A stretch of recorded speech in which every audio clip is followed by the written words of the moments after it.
All right, my name is Asia. Welcome to episode 44. This is episode 44, guys. Fuck yeah. Episode 44 of My Thoughts No One Asked For.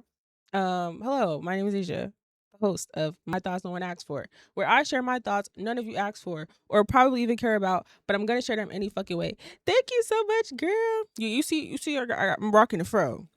You see, I didn't come to you this time. We letting the hair breathe, okay? But hey, over here on my Twitch chat, hi, my TikTok chat. We are live for episode 44. We have lots to yap about. I'm looking forward to yapping with you guys. And like I said, I'm gonna keep it a nice 40 minutes. Okay. Thank you. I love it too. I'm not gonna lie. I love it. Hey, so Zach. Hey guys.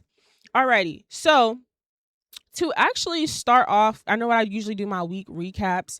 I didn't really do much this week. How was y'all week? Y'all tell me in the chat what y'all did this week. Tell me your mood, how you're feeling. Are you excited for 4th of July weekend? What are y'all doing? What are the plans? I'm most likely gonna go spend time with family and stuff and keep it real chill. I think I'm not really in the mood to like do much this weekend. But my week has been pretty boring, but like very eye-opening. It's a lot happening this week. Mercury retrograde started. We had a new moon. It's just a lot of things happening and it totally hit me in a good way. And so this week was very, very good. So I'm very excited for this. Um so Zach, you say you went out with a guy 2 times and he took me to a forest in his car and it was so romantic. That is so cute. You know what? Something romantic happening to me is so overdue. Like I need that to happen. I need something romantic to happen. So hopefully before the summer's over. But anyways, I wanted to actually start off the show before I even get into the topics. I wanted to include in my week recap. I wanted to talk about as y'all can see, I'm rocking the natural hair today. Loving it. I dyed it my cute little auburn color. I don't know if y'all can tell. I know I have my pink lights in here, but it's like this real nice auburn color. This is so my color. Love it.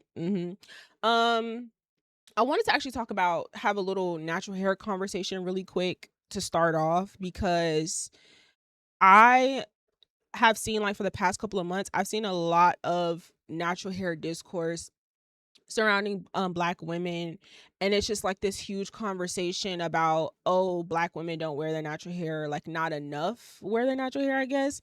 Which I think is a valid conversation. I think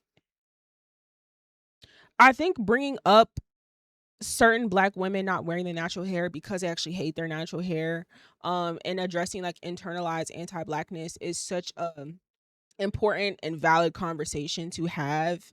And so I'm not mad at that conversation being had. I think the way that it's brought up can be very rage baity sometimes. Some of it doesn't really feel genuine or like educational. It feels more so like an obsession with othering people and with like telling them, like an obsession with pretty much getting off on telling people that they hate themselves and not actually trying to help them not hate themselves. So but nonetheless, the substance of the conversation is still necessary and valid. That aside, I'm I'm with me saying what I'm about to say, I'm not going to really add to that conversation because enough has been said about it.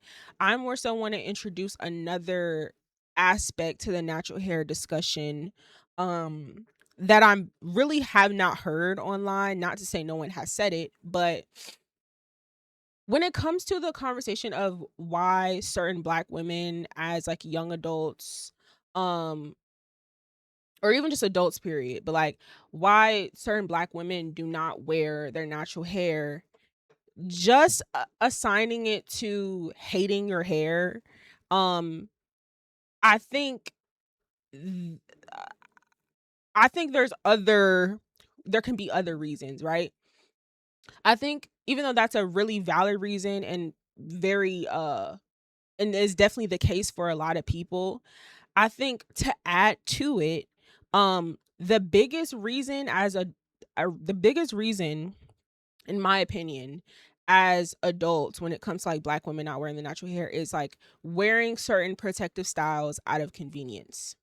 And growing up as a black girl, like we all remember getting braids, to go back to school, you know what I'm saying? Like we always got certain hairstyles out of convenience. And don't get me wrong, I wore my natural hair a lot. I still wear my natural hair a lot, just like elementary school, middle school, high school, still wore it a lot. It was a little less in high school, of course, because the older you get, the more you want to try different hairstyles. I would play around with different colors. I would dye my hair all kinds of crazy colors and all kinds of stuff. But ironically, within the natural hair community, people don't talk about how as you get older, right, you can carry that same like habit of wearing certain styles out of convenience and fully neglecting your natural hair because it's too much to do or it's too difficult. And so where that gets tricky is, of course, all throughout school, you get braids to go to school, or at least to first start off school, right? That was always a thing, or for the summertime. So, us getting protective styles all throughout the school year when we were younger is like one thing. But for the most part, we generally still wore natural hair. Now when you graduate, right? Now you're in college. Now or you have a full-time job. Now you have big girl jobs and you have a different schedule, right? And so now it's a different conversation of you wanting to have a smoother day to get ready for the work, you wanting to like same thing with school, you just not wanting to take that extra time to deal with your natural hair again because you're still stuck in that trap of having your hair done out of convenience. So for me, a person who joined the military at 17, right? So joining the military added another layer of convenience on top of what I was already carrying throughout my younger years. So me joining the military at 17, so now I'm going to basic training. I have to have braids, you know what I'm saying? Same thing with AIT. All of my training, I need to have some braids in. And I even for AIT, I had my natural hair out a little bit during the second half, but the thing with with the military and their earlier hair regulations they had at the time, it's lighter now, but just having to adapt to that and like just wanting to like have some kind of convenience but still be looked as presentable for the military because it's all of these like strict ass rules. So for me, the military kind of added another layer to that. And then once I got back home, then I couldn't really, play around with all the colors that I wanted to. So then I just was like, well, I need something different. I need something to do with my hair. So that's when I played around with different styles and did locks and twists and braids and all kind of stuff. But then the years go on and on and on. And I'm working jobs, full-time jobs, again, out of convenience. I'm doing a warehouse job. I'm serving. I'm doing all this stuff. I don't want to waste any extra time dealing with my natural hair, right? Still caught up in this trap of doing something with my hair out of convenience, not because I just want to like look pretty or anything. It's just solely out of convenience. And it's not that I'm just not a person who's ever hated my natural hair. Um Even the older I got, I never not wore my natural hair because I hated my natural hair. Hey, Margella, it was because I was stuck in the trap of convenience. And I keep repeating this because nobody is really talking about it. So many black women online are saying, "Oh, you don't wear your natural hair, you hate yourself, you hate yourself, you hate yourself." And it's like that's such a like specific experience that people do have, but I think there's the other side to it that no one is talking about where like we literally just, at least for some of us, a lot of young black women, we really just wore protective styles because it was convenient. And we can blame our moms, you know what I'm saying, for it because that's just what happened, right? That's just what a lot of our moms did. And it's not because anybody hated our hair. It's just like, it's just convenient to not do it. And again, I'm not a wig warrior. When I say protective styles, I'm talking about like braids, twists, locks, all those kind of stuff, right? I'm not a wig warrior. Now, if you just wear wigs, you're in a whole separate category. That's a whole different conversation that I'm not qualified to have. I'm just talking about my personal experience of someone who was never a wig person, and I never really cared about. I had to clock myself a few years ago to where I was like, I realized in real time that like I'm doing these quick weaves and these braids and these twists. Like I'm doing these hairstyles out of convenience. And it was very rare that I had a hairstyle that I just felt like really pretty in, you know? Like I noticed that I was like, I got to start getting hairstyles that I really just feel pretty in, or just hairstyles that I really really like. I can't just keep getting these certain types of hairstyles because it's quick, or doing these quick weaves because it's easy and it don't cost no money and I can do it myself. Like once I got to, which brings me to my next point, I think another part of the natural hair conversation is certain women not wearing it also has to do with the lack of self-confidence in general, not just with you hating your hair. But like for me, I noticed that there was I felt a shift in myself where I was like, okay, I really have to start working on my confidence, because I noticed that I really didn't have I had a lack of self-confidence, which I've talked about plenty of times in my earlier episodes of this show, right? I openly talked about it here where I just was talking through the process of clocking the fact that, oh shit, I'm really like not that confident in myself both internally and externally. So, for me, I realized, okay, once I do the work to build up that confidence both internally and externally, which took some time. How do I word this in a simplified way? Me taking the time to work on my physical appearance to get a point where I was confident and happy. Even when I was trying to lose weight, I said to myself, I was like, "Thank you so for thinking for the heart me."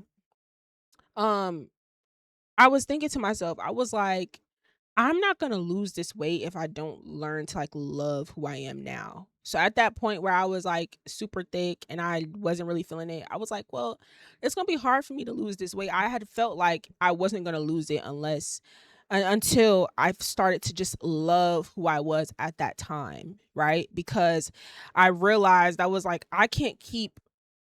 I'm a young woman, right? So my body is gonna go through many changes. I want to have kids and all kinds of stuff. So I don't want to like allow my weight at a certain time to like make me feel like I'm not beautiful, or unhappy with myself. Like I legit had to clock it. And so I started loving on that version of myself, and then I lost the weight that I wanted to lose, and now I'm like, then I got to a point where I was super comfortable with my body, right? Then I started just putting more effort. I just started amplifying the self care. So I started putting more effort into my appearance in a way that I was comfortable with.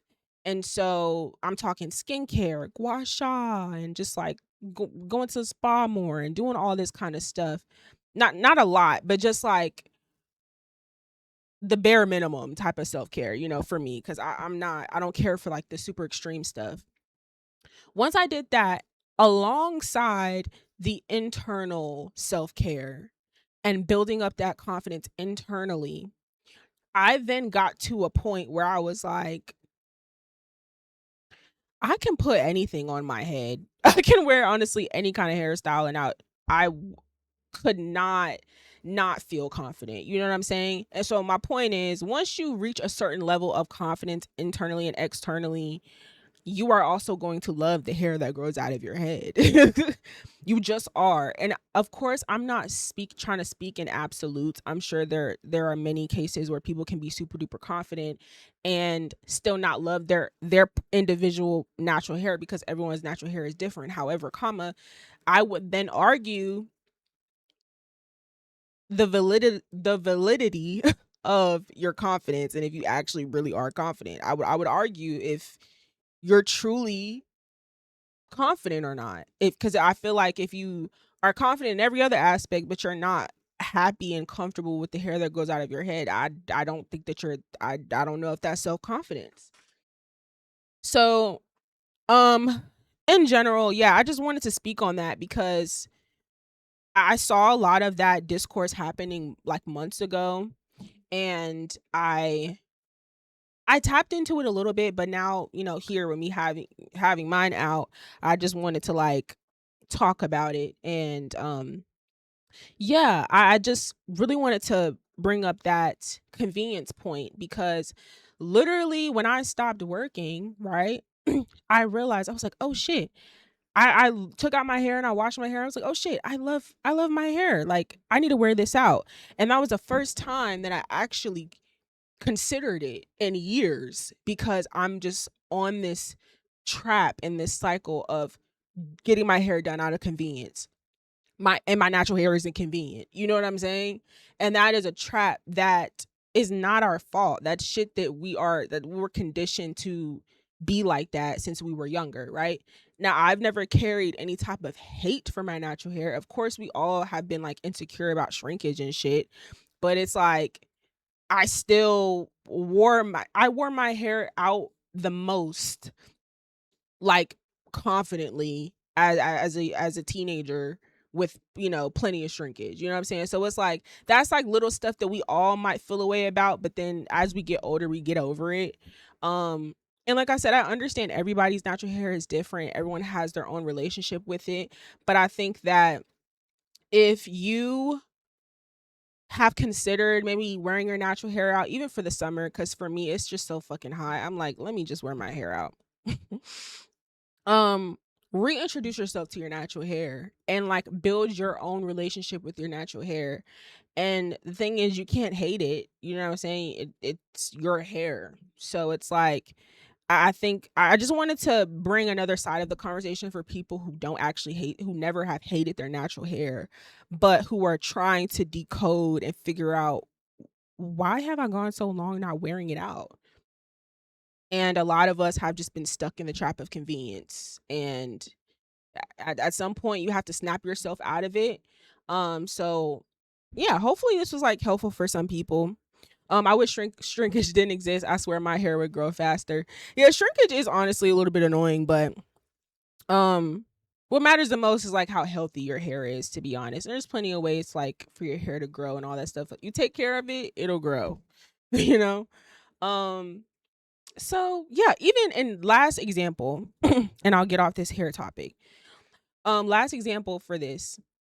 My hair that I have in right now, right? Well, my hairstyle that I have right now. Um I I have like a band pulled up in front of my hair, right? Now, at first, I was just gonna rock my regular fro and just have it out and have it down. But I was like, I didn't have any type of product to really define my curls. So I was like, I'm not really feeling it because my curl is not really defined. I gotta go get something. Now, when I was younger, I used to hate styling my hair like this. I hated it. I really did not like it at all. I did not like having it like in a puff like this. And so I'm on the phone with my sister. I'm like, oh, well, let me try to like put it up in a puff. And I pulled it up and I was like, oh, this is so cute. It's like the adult me is more in love with my natural hair now because I love myself. You know what I'm saying? And it's like, that's my point of reaching a certain level of self confidence internally and externally. It's just like certain shit just hit different. And so for my natural hair, me not wearing it for so long, it just hit different. It's not that I've ever hated it. It's just that I reintroduced myself to it um because of like neglecting it for so long, for not viewing my hair as convenient. And it just is funny how like my adult self versus my younger self, just like certain shit just hits different because I carry a certain level of confidence that I've never had.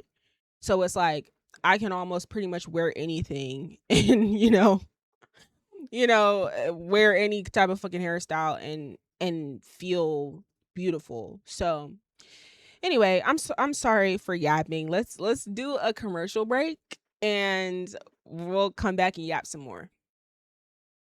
If you're enjoying the show so far, I need you to do a couple things for me. If you want to give your input on show topics, network with other young creatives, and even just be a part of the episode, join the Discord. I want this show to feel very interactive because it's not just a platform for me to share my thoughts, but also for you to share yours. And just in case you missed the episodes live on Thursday nights, make sure you subscribe to the My Thoughts No One Asked For YouTube channel. Obviously, the VODs don't stay up here on Twitch forever, so make sure you catch up on all episodes on YouTube. And of course, follow the Twitch. I won't just be streaming once a week for the show, but I also have a lot of concept streams coming very soon. So make sure you follow the Twitch and turn those notifications on. Please and thank you.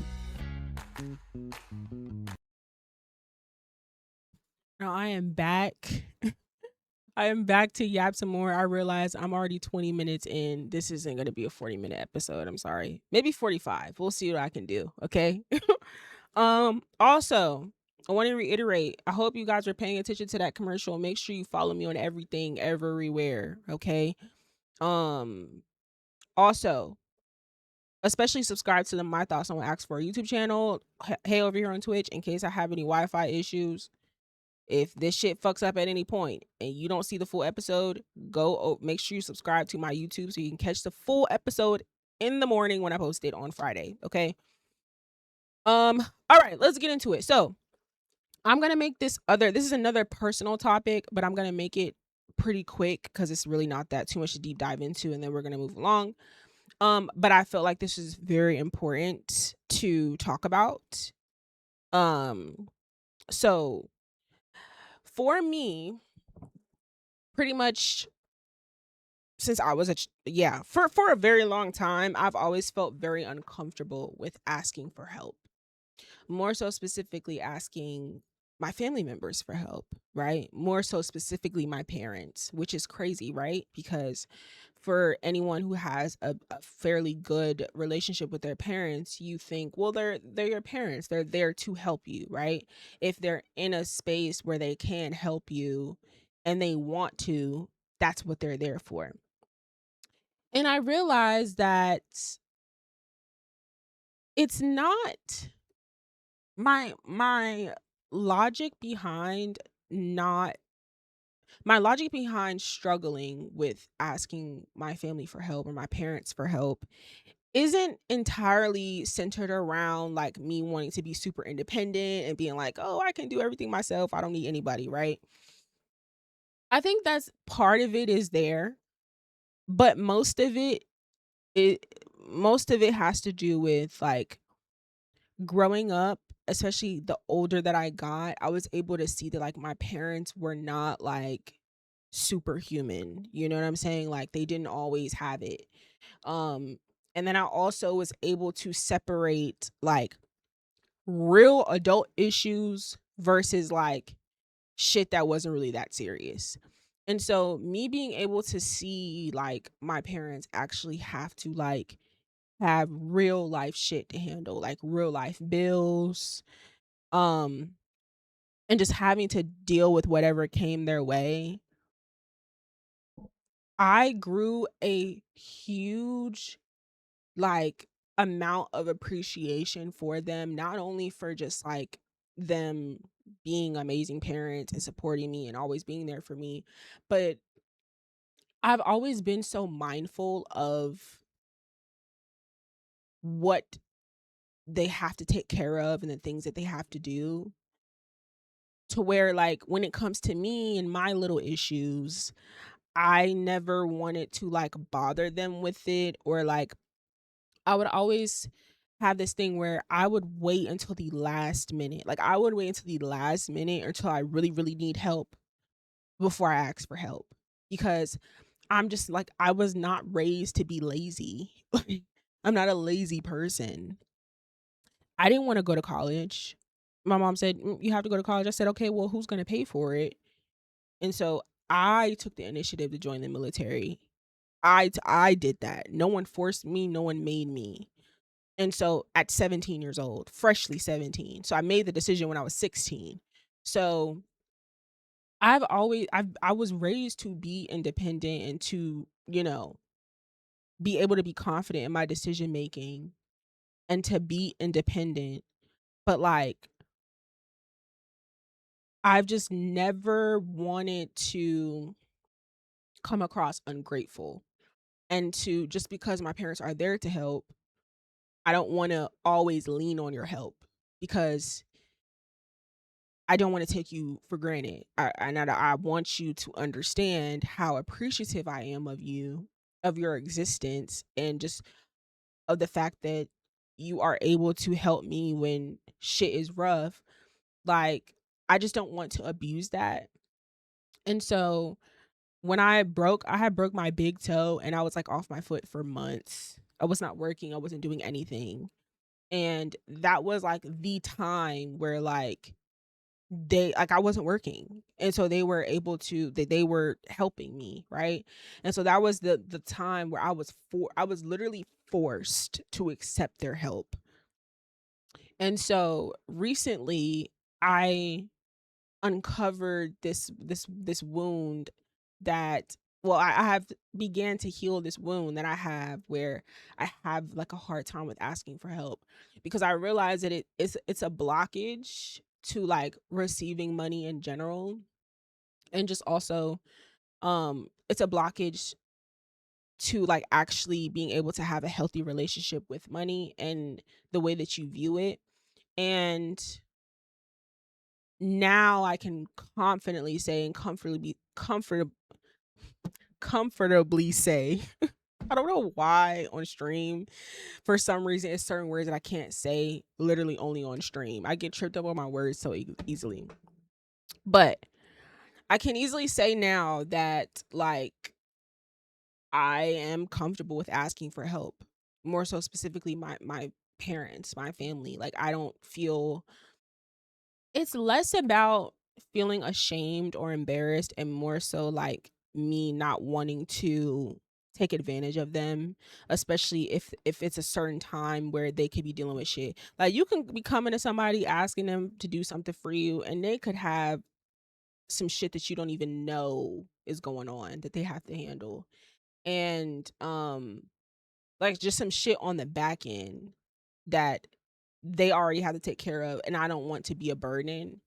And so I really had to sit down and have a conversation with myself and my family and just surrender and just be like, you know what? Let me just like put my hands up and just be like, fuck it. Let me be comfortable and open to asking for help. If it's being offered to me, especially by my family, like I need to be open to that.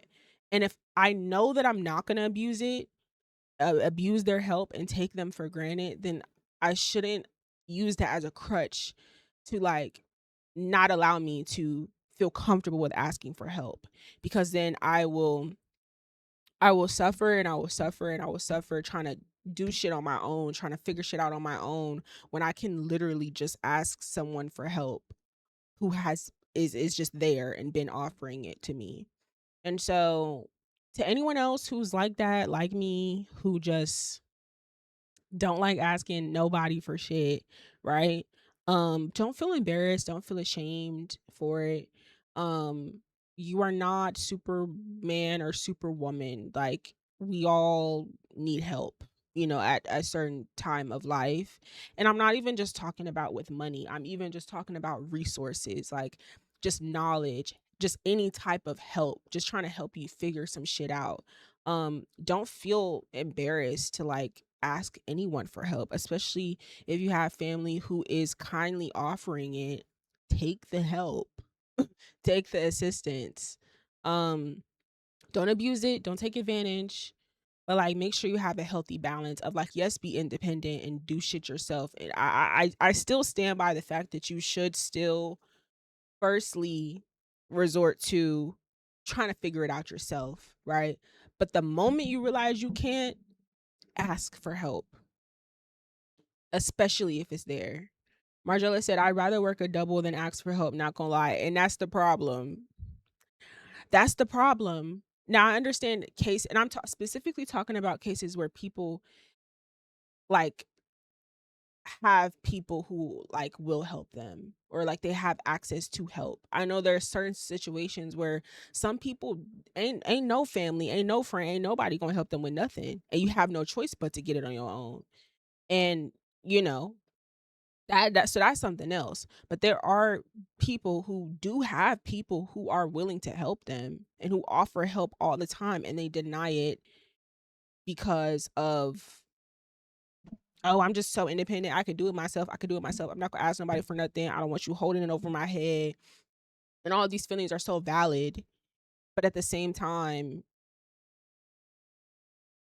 you can't allow yourself to get too low and for shit to get too hard and wait until the last minute, and then you're literally crumbling.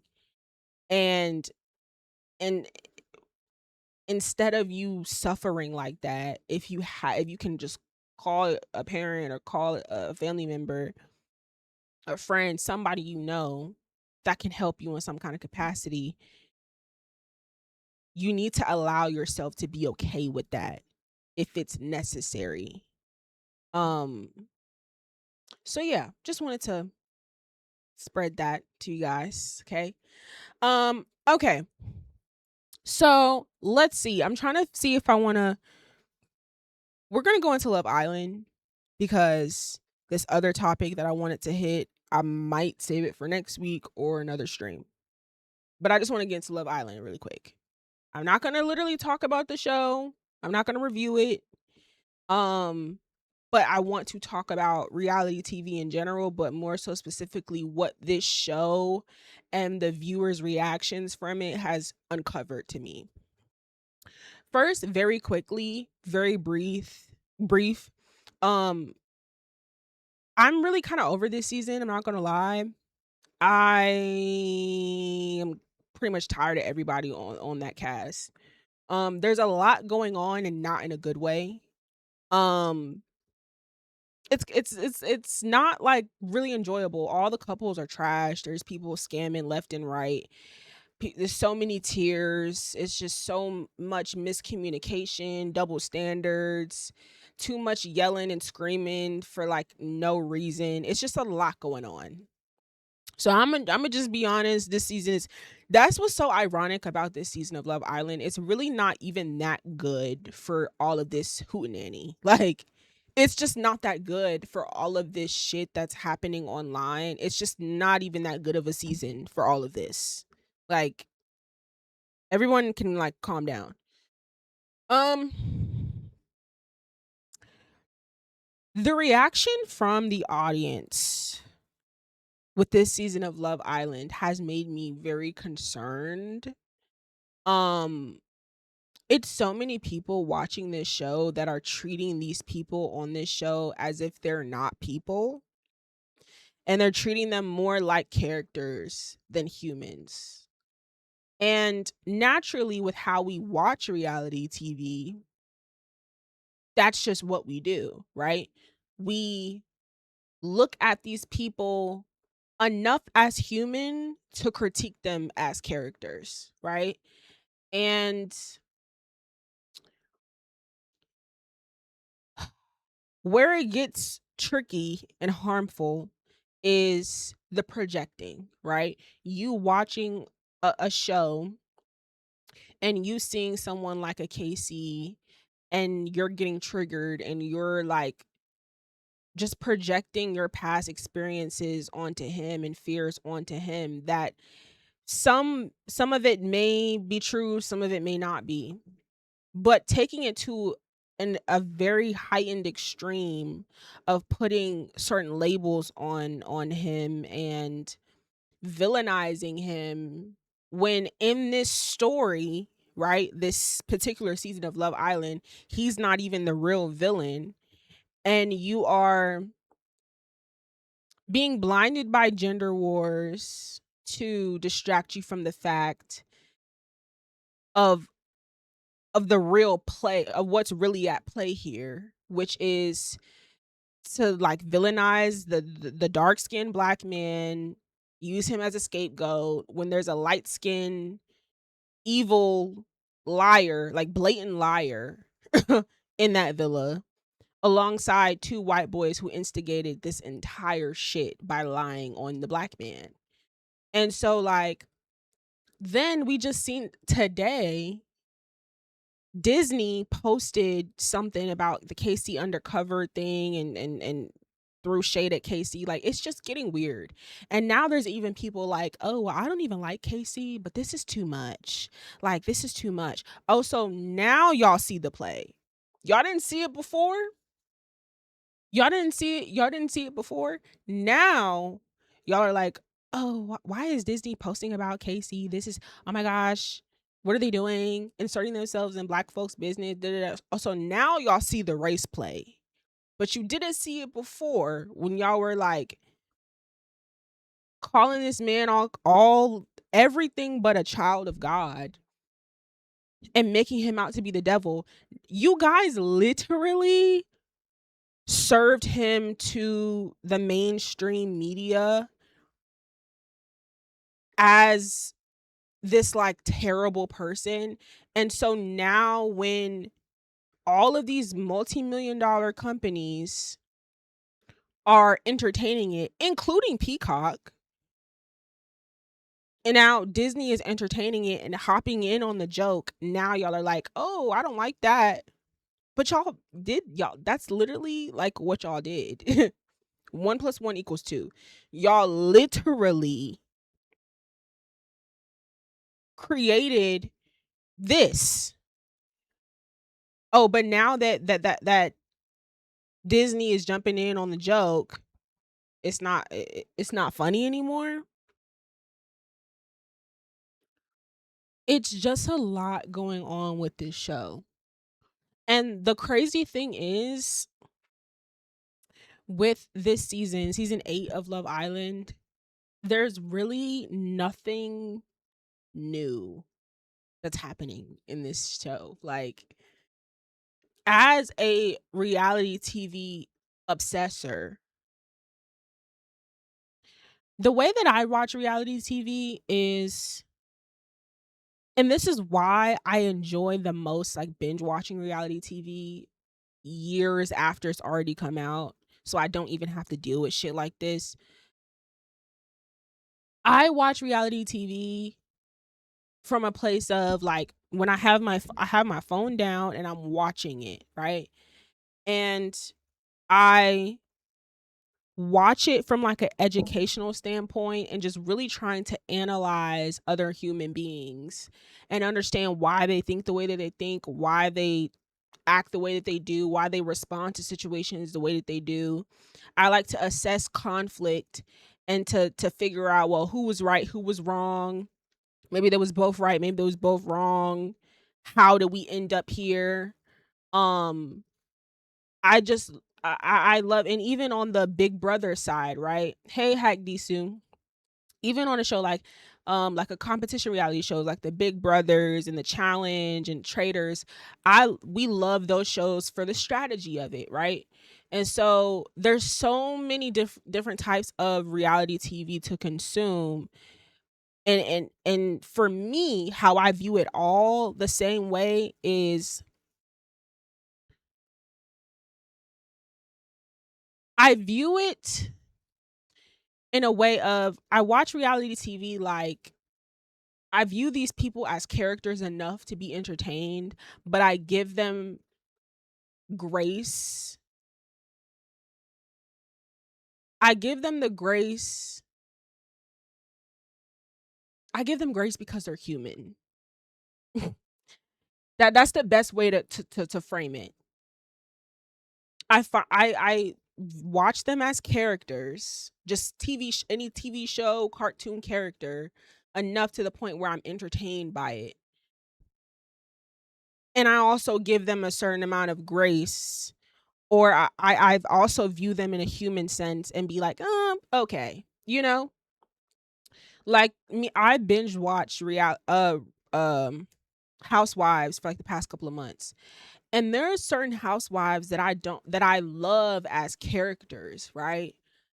Um, I may not really love them as real people, right? But as characters in entertainment, I love it, right? And so then I situations where they may not have reacted the best or I felt like they were wrong, I still that's where I give them the grace.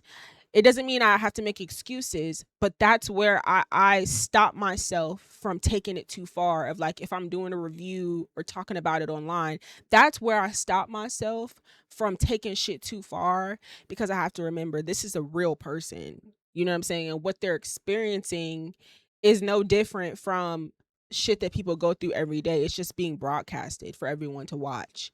And I think for a lot of commentators and just random people tweeting and posting content online about this show, they do not understand that line. These Everyone talking about Love Island right now, they don't understand that line of like, hold on, this is a real person. It's like everyone is looking at them as characters, and you are you're projecting enough to where you can like try to instigate the narrative that benefits your ego, or that benefits your perspective, but you don't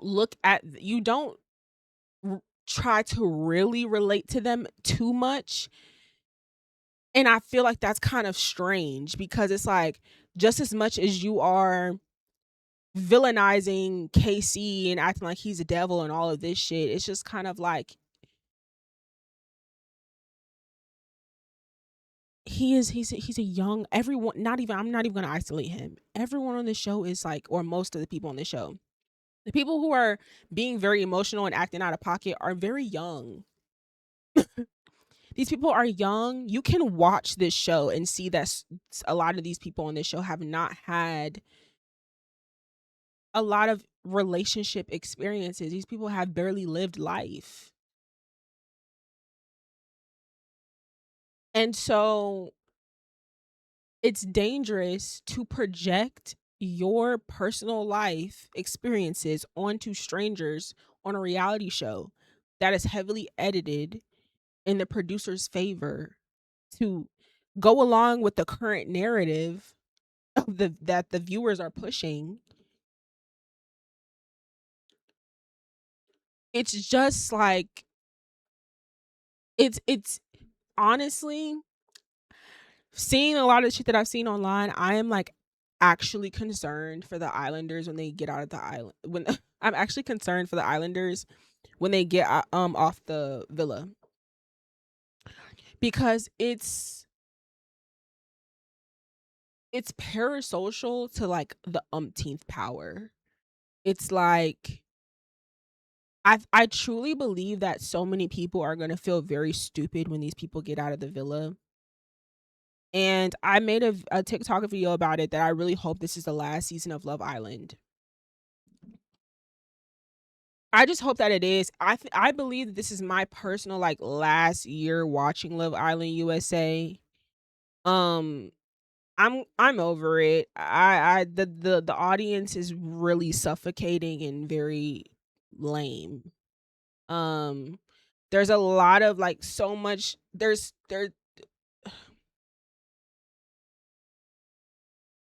the inability for like most people on the internet to not comprehend that multiple things can happen at the same time, multiple things can be true at the exact same time, is like concerning. And like, when it comes to Love Island USA, and Love Island is such a great franchise, a great show, I kind of want them to like take it away from y'all, because y'all don't know how to act. And this show could be so much more enjoyable if people weren't so parasocial. And what's scary is I'm watching people create narratives in real time, like just blatantly lie. Like, I literally will watch an episode, I'll open my phone, and I will see people literally make a tweet and be like, oh, well, this person said this, and like start a narrative based off some shit that somebody literally never said or did, to push a narrative that they want. Like, I'm literally watching in real time how people just say whatever the fuck they want to say about people.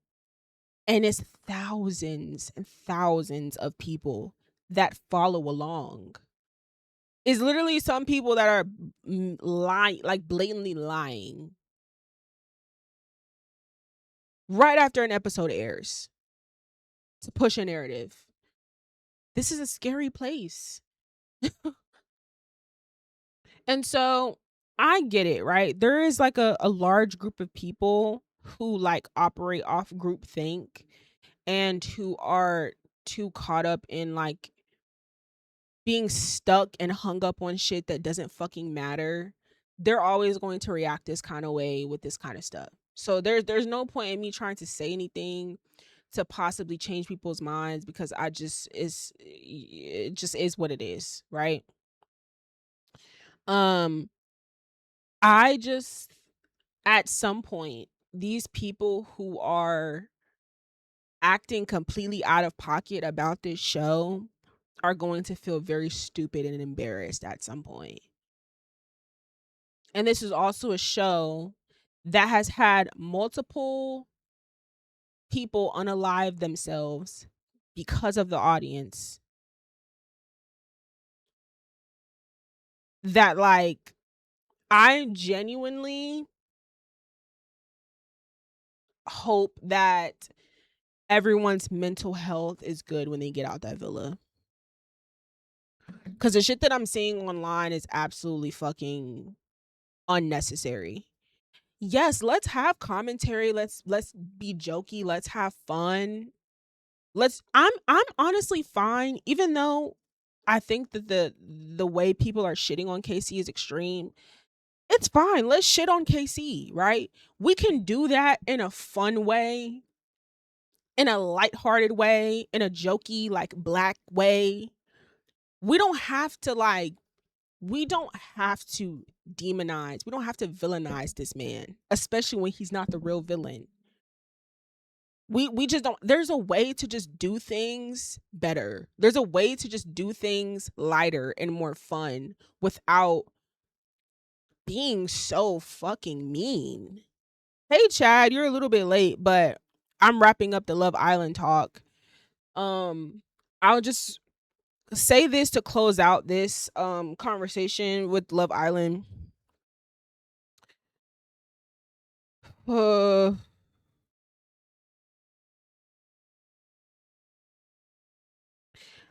these people that we are watching on this show are hold on, let me watch let me read these comments first. As president of the US, I will ban Love Island on it. Inauguration. Oh my gosh, please do. Sorry I had to shower, but oh God, I'm not watching Love Island. Yeah. These people that we're watching on this show are real humans. Like I'm able to watch this show and see the I'm able to see the inexperience. Two of them are racist as fuck, absolutely. I'm able to watch the show and see the inexperience, see the lack of emotional intelligence, see the cracks in these people because they're fucking young and they haven't lived that much life and they don't have a lot of experience. It's like, duh, who hasn't been there? It's like, it's almost like y'all watch this show and y'all brains turn off and y'all forget how real life works. And y'all like and I'm not saying that, oh, we should excuse everything that's being done on the villa because everyone's young and inexperienced. No. There's a way to hold people accountable and point out and be like, you fucked up there. So that way they can be able to learn and grow from this show, right? People who are on reality TV, that's how they're able to grow and elevate is watch themselves back and be like, that wasn't cute. Let me work on it. So I'm not saying we can't critique nobody. I'm just saying stop just being so fucking mean and stop projecting your shit onto strangers you've never met because you want to stand a certain type of person. Y'all stand culture is frying y'all brains. I've been telling y'all that for months. Let me read these comments. It's gotten toxic. I'm all for holding black men accountable, but it's getting cruel. Exactly. I feel like this is the last season because everyone hating on it. Yeah, the bro. it's just getting nasty for no reason. Let's hold them accountable all day long. Let's talk about Casey's wrongs all day long. Let's talk about what Anaya did that wasn't right all day long. Let's talk about what Trinity did wrong all day long. But the nuance in this particular show, especially, is yes, we need to call them out and hold them accountable, but we also need to be very careful because we're already on a show where 2 seasons in a row, or actually, is it the third? I can't remember. But yeah, because last season somebody got kicked off for saying the N word too, I think. Um, again, another season where we're already having to like deal with racism before the show even airs, right? We already have to deal with having to kick a bitch off the island before she steps foot on there for saying the N word. Then we have a Casa girl to come in who is clearly not into the black dudes and clearly racist as fuck. Not like we literally are still watching this show where like Love Island isn't perfect. We still having to like iron out all of these kinks. And so we have to be very careful with who we choose to villainize on this show because I promise you they will take it and run with it. They meaning the producers, the white people who love this show, they will take it and they will run with it. So yes, we need to hold the people on the show, the black people especially on the show, accountable for things when they are wrong. We also need to give them grace, a certain amount of grace, and remind yourself, hey, they're young as fuck. They don't know shit about shit. A lot of these things that we're watching is, their lack of inexperience. And we're literally watching them honestly reveal stuff about themselves in real time, right? And then 3, we have to be mindful, like, we cannot pay too much attention. We cannot villainize them to the point where everyone forgets about the white people who are wrong as well. Or the lighter skinned people in the villa. Like, we have to be very fucking careful because the minute we choose the dark skinned black man to villainize all season long, everybody's gonna run with it. And then when people join in on the joke that y'all don't want to, when certain white people hop in on the joke and all these companies and Disney post all this stuff and everyone hops in it, they are gonna be like, I already seen some videos of white people echoing the same sentiments that y'all are saying about KC, and black people quoting the videos being like, I don't like that. I don't like that coming out of your mouth. And y'all don't realize the doors that you open when you take shit too far. And a lot of y'all have taken this shit too far. Um but yeah, this is like, I'm pretty sure the last time I'll speak on Love Island in this way. There's plenty of like interesting conversations that spark from reality TV. So I will always like speak about all kinds of, different conversations from reality shows because that's what I love about it. But this show, this USA franchise is kind of cooked. Especially this season is pretty cooked. I'm pretty over it, to be honest with you. So yeah. that's that's pretty much it on that. I don't really want to ramble too much. Thank you guys for chilling with me and yapping with me. I really appreciate it. I will see you guys next week. I do plan to stream Monday. We shall see. And I have some YouTube videos coming, and I have a lot coming. But I don't want to keep saying that. I just want to show it to you guys. So make sure you guys are tapped in. Thank you so much for watching me and entertaining me. And yeah, I don't know what else to say. I just want to say thank you guys for like following, liking, subscribing, viewing, liking my clips, commenting, any type of engagement. Like, I'm just glad that you guys even give me the time of day. Oh. And I'm very appreciative of it. This is like my safe place where I get to come to y'all and just run my mouth. And it's so fun. And I have a great time. And I hope you guys have a great time listening to me yap as well. Okay. So thank you so much, Haidisu. Thank you to everybody who watched me this episode. I will see you guys next Thursday. Be here or else. Bye.